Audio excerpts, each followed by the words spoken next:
Assalamualaikum dan salam Malaysia Madani.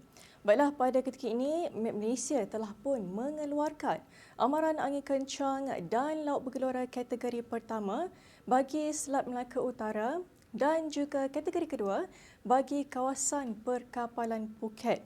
Dan menjelang hari esok, amaran turut dikeluarkan bagi kawasan perkapalan Condor, Reef North Palawan, Layang-Layang dan juga Sulu.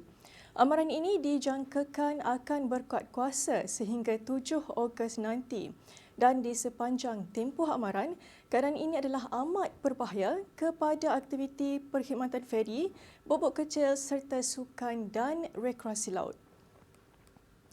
Baiklah, untuk pengetahuan semua, taufan dolphin kini masih lagi bergerak aktif di lautan Pasifik Barat dan dijangka bergerak ke arah barat menuju ke Kepulauan Okinawa dan seterusnya ke China menjelang 9 Ogos nanti.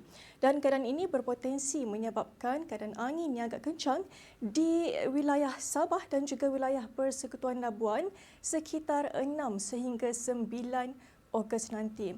Oleh itu, orang ramai dinasihatkan supaya sentiasa peka dengan keadaan cuaca semasa dan sentiasa ikuti amaran terbaru yang dikeluarkan oleh MET Malaysia.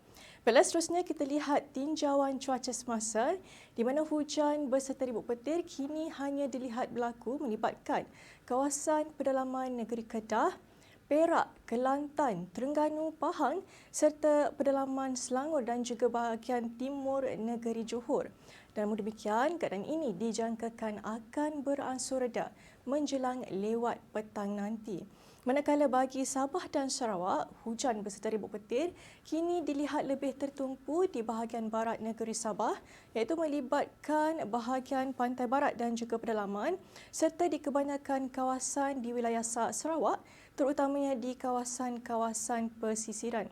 Dan menjelang malam nanti diramalkan hujan akan lebih tertumpu di kawasan pedalaman negeri Sarawak. Baiklah, sekian sahaja laporan cuaca untuk petang ini. Terus ikuti kami di laman Sesawang, YouTube, Facebook, Instagram dan juga X. Sementara itu, jom kita lihat ramalan cuaca dan bacaan di seluruh negara. Sekian Siwan Yahya. Assalamualaikum.